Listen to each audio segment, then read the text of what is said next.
Hello, this is Joe. I'm gonna put my headphones on, make it really feel like I'm in a studio. Check this out. This video. I'm not sure at the time that I'm speaking what the title is gonna be, but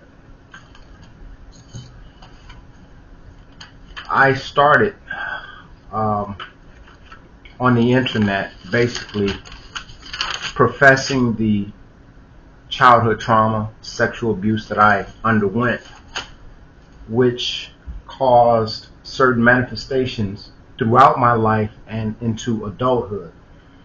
What that morphed into was me telling everyone that I'm spiritual, and being spiritual, I do not choose to acknowledge a deity with a name.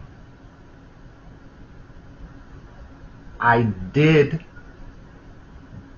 at a very young age because as children we don't know any better and better.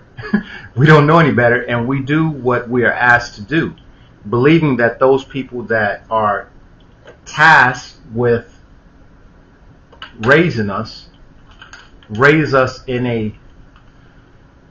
a sense that's better, more conducive for us to function in the world today, or the realm. I like to speak real terminology. This realm, this existence. With me professing being spiritual, as I stated, I don't believe in a God, one central, be that Jehovah, Tetragrammaton, or Gammaton, whatever they say, and then Allah, arm, leg, arm, head. I don't believe in that. But what I do believe in is something that has substantially been proven, and that is just that energy exists. There are three types. There's the positive, there's the negative, and then there's the undecided or unchoked. How am I saying this? The positive, negative, and neutral. I'm just going to say neutral, which in science, there's positive energy, there's negative energy, and then there are neutrons. That's what we call them. Neutral. Until they are persuaded to go either positive and be just positive or be just negative. You choosing, or we as humans choosing to be positive, is going to attract the attention of negative. And if you're negative, as I just mentioned, you're going to seek out positive people or positive energy, because negativity makes you feel like you're okay with the way that you are in negativity, and so you have a profound disdain, dislike in anyone that is not like you in your negativity. So as negative energy or a negative person, you're not going to like someone that's positive. So you're going to seek them out to prove that they're not really positive, to change that positive energy into a negative. I just brought this out to show you guys something, but this is something that I had written before. And if I can find it. Okay, so what I'm basically getting at is this. I understand the whole religion deal, how it is supposed to improve a person by instilling in them rules, regulations, laws, whatever, but innately, every human fundamentally know right from wrong, no positive energy, no negative energy. This I did before. I'm just gonna, if you're curious about this, because the word VG is down there, I can tell you, but I'd rather you find the video that I actually did this. I know I did this. Essentially, this is what I want to show you. Okay? North is magnetically positive. East is magnetically positive. South is negative, and west, in addition, is negative. These are known in the science community. And the premise behind this is that is how things operate within our body and going further down to the cellular level. So if things work like this at the cellular level and then coming up into actually our body, our organs, our brain, which is electrically charged, then coming out of the body into the world, the realm that we exist in, society, is likewise. And from society to the country, out into the cosmos. This is a law. This is what it is. Positive and negative. That is all it's about. That is all it is about. When I say this next word, what pops in your head is something that was shown or you saw. So you automatically, when you think of this, you're going to think of something that you saw. You didn't create this, but you're going to think of this. When I say this word, demon, devil, the picture that you had in your head is something that you saw that someone else created. Period. Demon, devil, it's negative energy with a face on it. When I say the word, the opposite obviously is angel, which is actually a mispronunciation of what I truly believe angel should be. It's too close to the word angle. But when we think of angel, the vision that you have in your brain was created by someone. Even if you say that you saw an angel, even if you say that you saw a demon, a Satan, a devil, a Lucifer, you saw what someone else put out there for you to visualize and manifest it to be. It is simple. We exist as energy in a realm that deals with energy. The curveball is that they, and I'm saying they loosely, they've created an entire backstory for positive and negative. Why? Why? Personally, so people would not know the truth. I'm going to ask you this, and this is no shade, no cap, okay?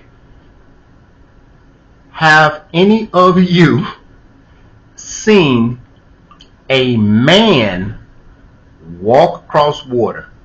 I know that there are some animals that move so quick they can just not break the surface tension level of a lake, river, ocean, whatever. But those are really small animals. I think it's a lizard. You can go on YouTube, you can see it. Have any of you seen a man walk across water? Has anyone ever thought, if I wanted people to believe that I'm more than what I appear to be, when I stick my hand into a chalice or a cup because they ran out of wine, when I stick my finger in that cup to turn that water into wine, could I possibly be putting a berry? Could I possibly be putting a sugar cube? Huh? The Bible was given to slaves when African were sent over here to toil the land, which, interesting enough, it's mentioned in the Bible that is what we are to do, toil the land. So whoever reads the Bible and follow along those lines, when they gave the Bible, here, African slave, the Bible says you're to be obedient to your master. The Bible says that you will toil the land. This was given. When you accept that, you accept that you're going to toil the land. They did not keep it for themselves. They gave it to who? When they gave you the Bible saying you will toil the land, that meant you was going to toil the land. They gave it to you. You believing in everything in this. There's beautiful stories in it. Don't get me wrong. I'm not capping, coming down on it. It's the truth. Society, for generations and generations, are being continuously misled and misinformed, stringing along something that started thousands of years ago. When the hell are people going to start using common sense? I haven't seen any grown-ass man walk across no water. I haven't seen, allegedly, someone get crucified, laid into a tomb, and 3 days later that body come up missing, and they all this and all that. There's a little, what would I say? Pay attention to this, okay? There's a saying. Some people like to throw rocks and hide their hands. Or some people like to move rocks that may be blocking a tomb and throw their hands. Why? Because they want people to believe that this person they crucified really got the hell up out of there. Who wanted them to believe that? Who put that person on the cross? The Romans. Why was, allegedly the story, why was he placed on the cross? They said this person did nothing. That's not what the Romans thought. The Romans put Jesus on the cross in between or next to two other thieves. If I got two thieves that I'm crucifying, I'm a Roman emperor, and I have another person on the cross, there's a good chance, statistically, one thief here, one thief there, this other one's a thief too. In what sense? As the story would go, as I believe, trying to portray themselves to be something that they were not, wasting people's time. But Romans, what I believe, they said you can do a lot of things. I stated this before. You will not steal money, you will not take people's lives, and you will not placate like you're this and that and waste people's time. But in that being the story, as I just mentioned moments before, throwing rocks and hide your hands, moving a boulder from the front of a tomb and leading people to believe that this person really got up.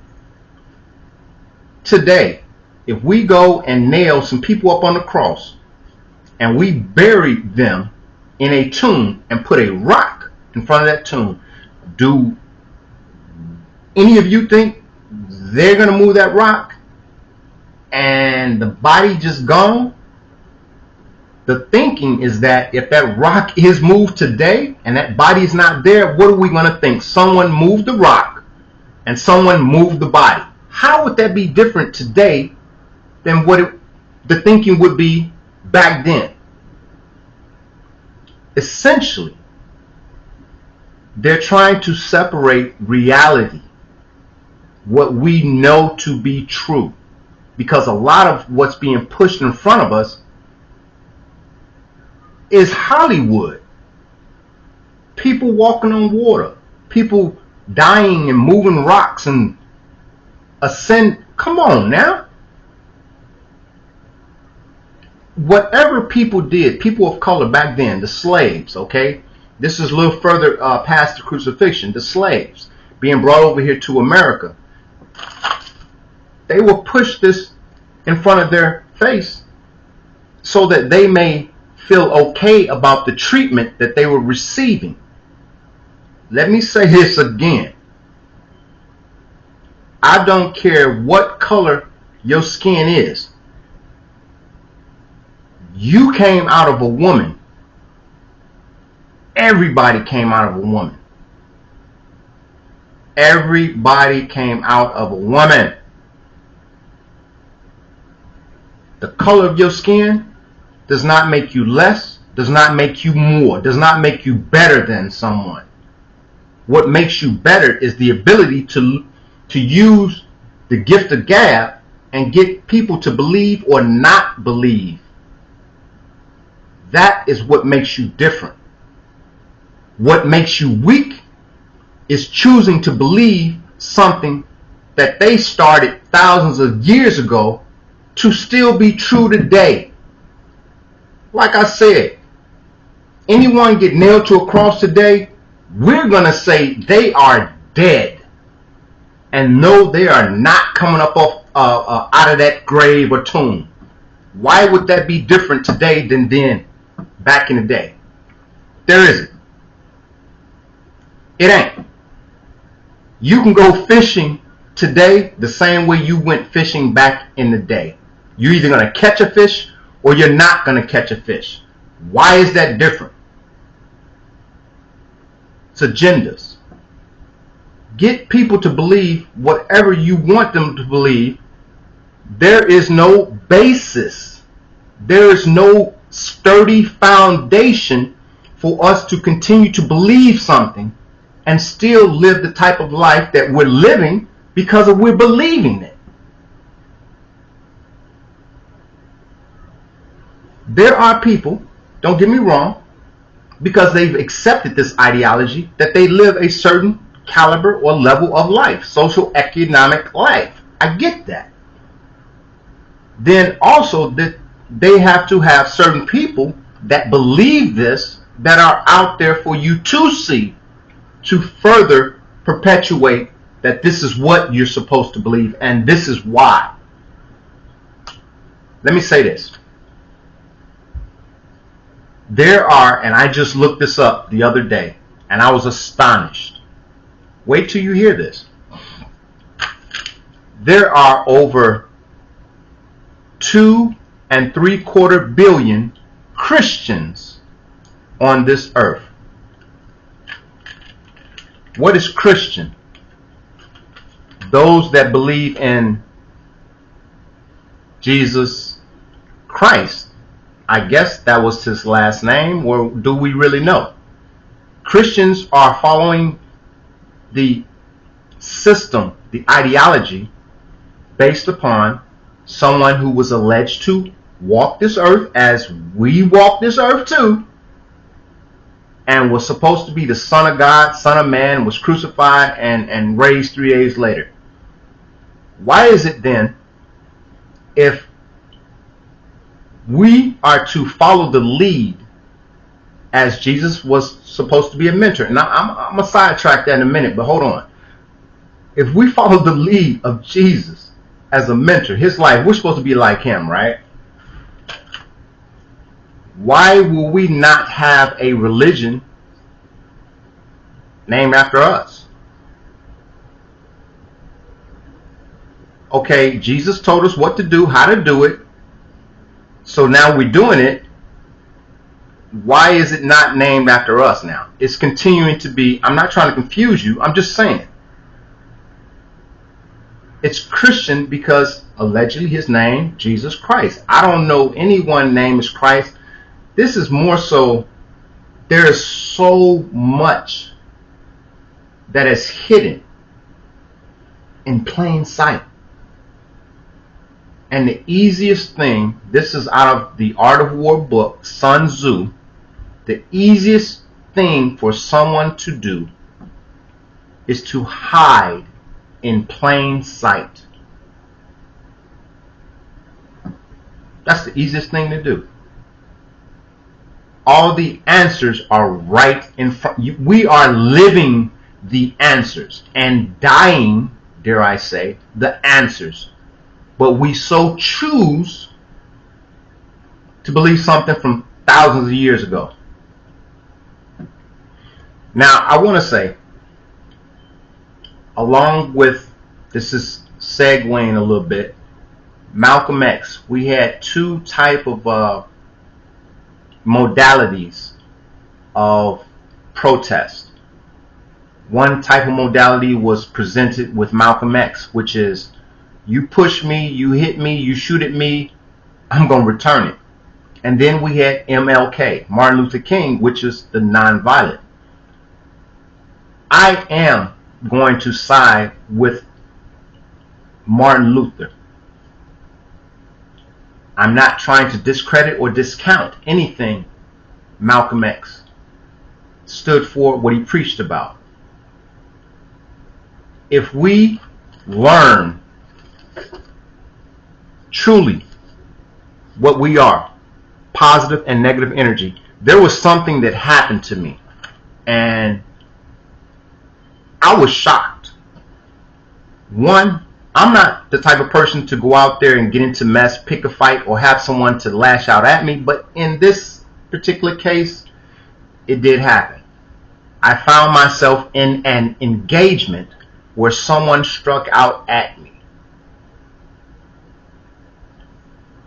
Where's my pen? This is real simple. When we were growing up in school, in our math class,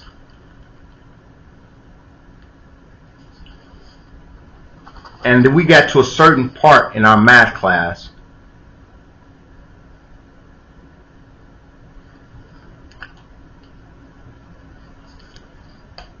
we start to focus on positive and negative, okay? You can see this. A -1. Hello! Bless her heart. We start working with positive and negative energy. Not energy, but math, okay? You take a -1 plus a -1 is going to do what? If a person approaches me in a negative energy, and I'm also in a negative energy as a result of them approaching me, what is the result? Two negative people. Now, I'm going to take that out. I'll explain that later. Now, if a person approached me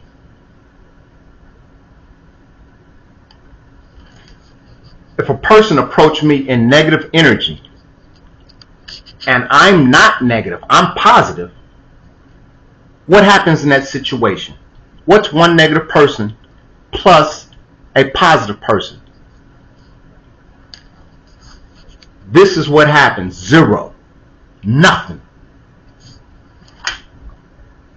Situation, negativity, negative person struck out at me.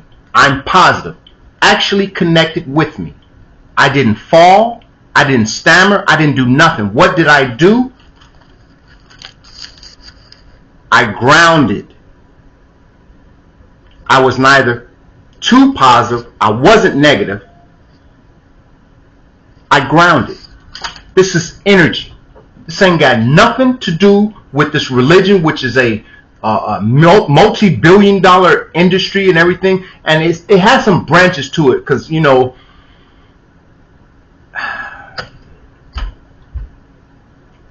when I say it has branches to it, there are many twists and turns with this.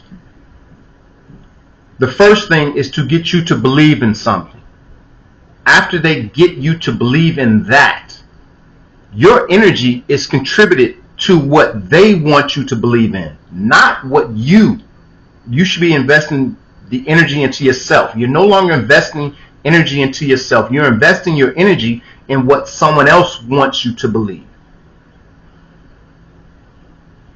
Once they get you to believe, that opens up kind of a Pandora's box. And what I mean by that, I'm for the juggler. If you've seen the Catholic Church, you Catholic people out there, bless your heart. A lot of you of Latin descent, bless your heart. Mother Mary, da da da. If you pay attention to the Catholic, the Pope, they got a picture. He has a staff of the pineal gland. It looks like a pine cone. The pineal gland, if you know, it's inside of our brain. And if you did not know what the pineal gland is, the pineal gland being inside the brain, the garden where things manifest and they grow, do not eat of the tree of knowledge of good and evil in the midst of the garden. In our brain, the pineal gland. In the garden, brain. Knowledge of good and evil, the pineal gland. That's the connection with with Catholicism. There's a reason why he has a staff with the pineal gland. Actually, the reason why the Catholic Pope or the Catholics have this what do you call it? Obsession, more or less, with the pineal gland, believe it or not, is because it is the Catholics actually communicating to the British Empire,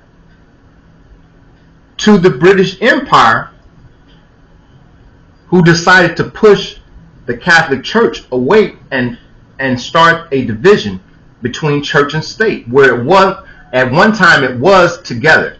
They decided to separate, and when they separated, this is the stand that the Catholic Church had against the British Empire, with them having a staff with the pineal gland to let the British Empire know, we know about the pineal gland stuff that y'all got going on. I'm going to leave it like that.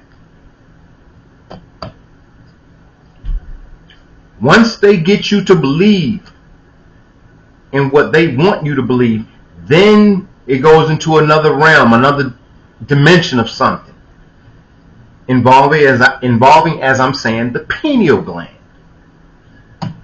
which they say is the seat of the soul. What sits in the seat of the soul? If the pineal gland is the seat of the soul, then that means it has to be a seat for something or someone to sit in to control that person. Look it up. Pineal gland, the seat of the soul. As I am sitting in a seat right now, giving this video, making this video, for the pineal gland to be identified as the seat of the soul means that someone can sit in that seat of your soul and control you after you believe what they want you to believe.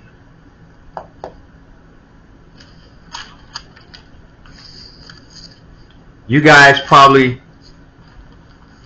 you're probably familiar with this symbology right here. Okay? You're probably familiar with it.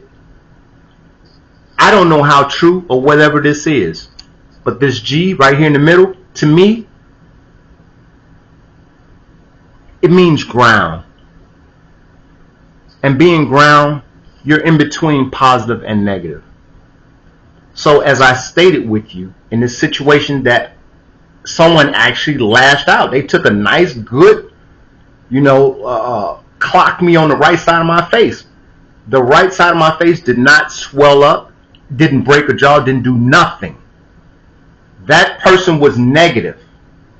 I was neither positive nor negative. I was grounded.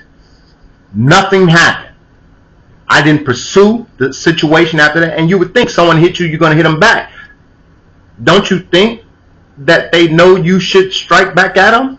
So when you don't strike back at them, they're going to probably, excuse my language, they're going to probably say you're a bitch or you're a pussy. No. The energy that you shot at me is going to come back to you, but it ain't going to come from me. What you put out in the universe, negative energy, comes back. It went through me. It grounded. It grounded means it's going back to that person. I know that. I didn't have to lash out. I just need to be indifferent. I need to be grounded between positive and negative.